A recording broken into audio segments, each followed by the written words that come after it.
This is One on One.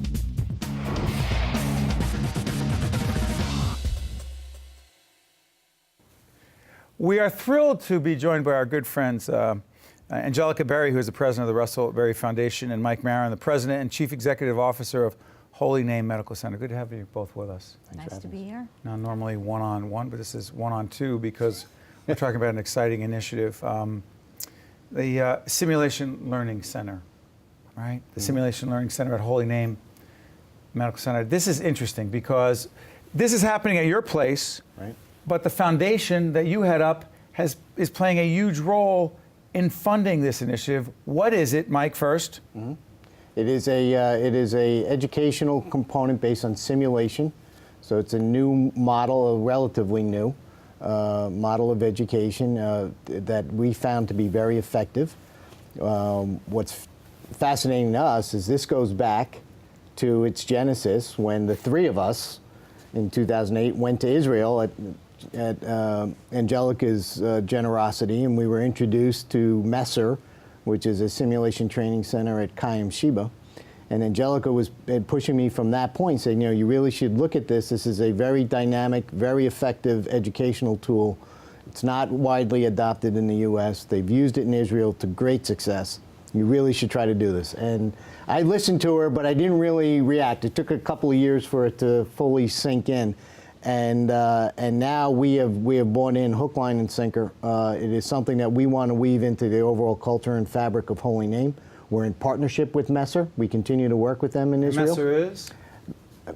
Medical simulation in Israel. It's in Tel HaShomer. And it's an institute that has created a simulation model that is, I think, a model for the world to learn from. It's a transformational model. It really is. I remember that was a very important trip for all of us in Israel that you, many times, you brought many people there. But I remember the first trip Mike and I went on.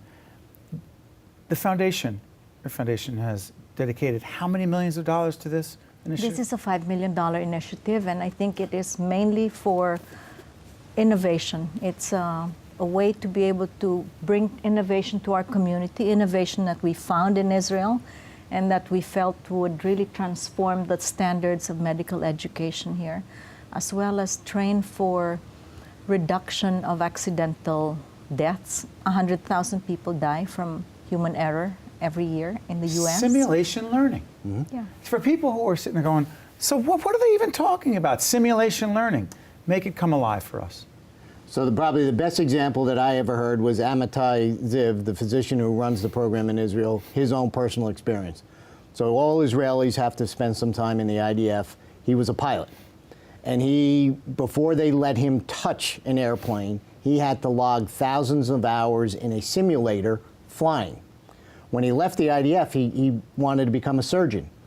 His very first day in surgical training, he goes into the OR, the physician hands him, the teacher hands him a scalpel and says, make the incision. He's like, it's a live patient. He goes, that's how we learn.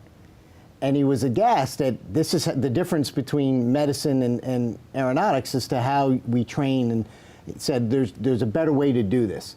And so at its early stages, it was about skill. It was about how to do an incision. But what Amitai very quickly realized, and we bought into completely, is there's far more. It's about integration of multi-specialty. It's how a physician communicates to the patient, how the physician communicates to the staff, how you work as a team. That's right. All the variables, anticipating the variables that can occur in any given event. Simulate real-life events. Simulate. Angelica, but you also told us in a call we were on the other day talking about this, you said it's about the human side of medicine and simulating that. How does that work? It's the soft skills. How do you apologize when a patient dies on the table? How do you explain to the family in a sensitive way? How do you examine an Arab woman when there's cultural sensitivities? I think these are, how do you train social workers to identify child abuse in a sensitive way in a country with diversity, like you have Bedouin children, you have Arab children, you have different nationalities. How do you train the workers to say, in this kind of home, these are the questions you should ask, you know?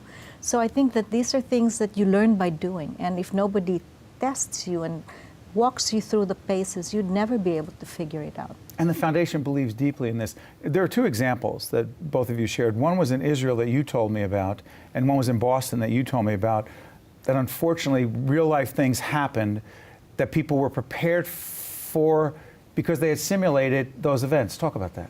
In Naharia, which is the place we visited with an underground emergency room. I remember this. We had arranged for training, for simulation, from Messer to bring in doctors who would train the doctors at Naharia to be able to go through the paces for brain surgery. And less than 2 days after, the mayor of a nearby town was shot and in the brain, and they trained for that situation exactly. And they said if they hadn't done it just 2 days before, they weren't sure they were equipped to be able to handle something like that. You know, this is the most remote hospital on the border of Lebanon. But they had simulated. Just 2 days before. And Mike, in Boston? So in Boston, unfortunately, a few weeks ago, a surgeon was brutally shot in the hospital. So a family member of a former patient had come into the hospital carrying a gun, sought the physician out and shot him. And when they were doing a debriefing as to what could have been done to prevent that going forward and what had happened, they found footage of one of our simulation training at Holy Name, which was an active shooter drill, where someone comes into the hospital because the hospital doors are not equipped with metal detectors, and then what do you do and how do you respond and how do you protect the patients and minimize harm to the people that are there. What an amazing difference. Before I let you out, I want to talk about this a little bit. The simulation thing, it sounds in some ways very clinical, even though you talked about the humanistic side of this. I'm curious about the reaction of the medical staff, the medical team, about the simulation learning initiative and the huge $5 million grant from the Berrie Foundation. What have you gotten? All positive feedback. So all of our physicians, all of our nurses, all of our other technicians, other caregivers, even housekeepers and maintenance personnel who have participated in any of our scenarios have all been blown away, one, by how realistic they are, two, how immersive they are. So within minutes, you forget that you're in a simulated environment and you really start to act real time. But the learning that comes afterwards with the debriefing in such a compact way is so effective and retained that they actually do bring it into practice immediately. Very different than a didactic classroom setting. And Angelica, what is it that you and your colleagues, the trustees at the Berrie Foundation, want to accomplish with this $5 million grant to the Simulation Learning Center? Well, first of all, I wanted to add that it gives confidence to the staff, and not only that, it actually helps alleviate guilt when you debrief after you've lost the patient. You know, there's a lot of trauma to the caregivers, and a lot of them burn out from being so close to death all the time. And I think it actually helps heal them to be able to talk about it, to debrief, to say, what could we have done better? You know, and this is part of simulation. Absolutely. I'm going to ask you each a leadership question in a second, but I want to ask you this. The Berrie Awards, tell everyone what it is, the Berrie Awards for Making a Difference, because I've been honored for many years, but from the first time we started this, how many years ago? 18. It is 18. Yes. 18 years we've been doing the Berrie Awards for Making a Difference. Tell everyone what it is.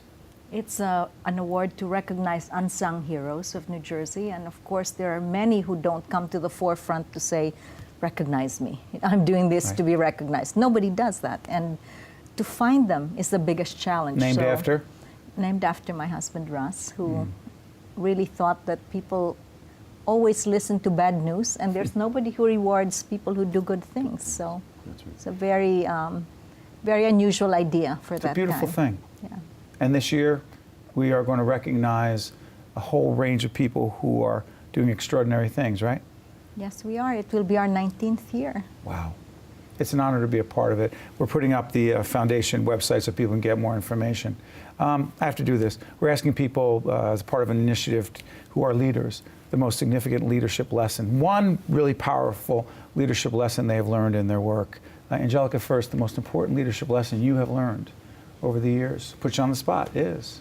To listen, listen, listen. You know, Russ always taught us that in selling, you have to listen, but I also say in philanthropy, you have to listen. You can't be a good giver that you don't listen with an open heart and understand and see the other person and understand how the need is. And that kind of deep empathy only comes from listening. Mike Maron. Great. Well, one of my greatest lessons actually came from this lady right here, and that was life is precious, life is short. You have to be an active participant, not just a standby.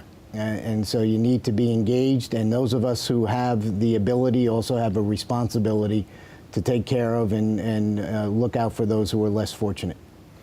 Mike, Angelica, I want to thank you for joining us and making such a big difference in the lives of so many. Thank you. Thank you, Steve. Appreciate it. Stay with us. We're right back, one on two, but one-on-one, we'll be right back right after this. One-on-One with Steve Adubato has been a production of the Caucus Educational Corporation, celebrating over 25 years of broadcast excellence. Funding for this edition of One-on-One with Steve Adubato has been provided by the Fidelco Group, Fedway Associates, United Water, Cone Resnick, New Jersey Institute of Technology, United Airlines, and by Horizon Blue Cross Blue Shield of New Jersey. Transportation provided by Airbrook Limousine, serving the metropolitan New York, New Jersey area.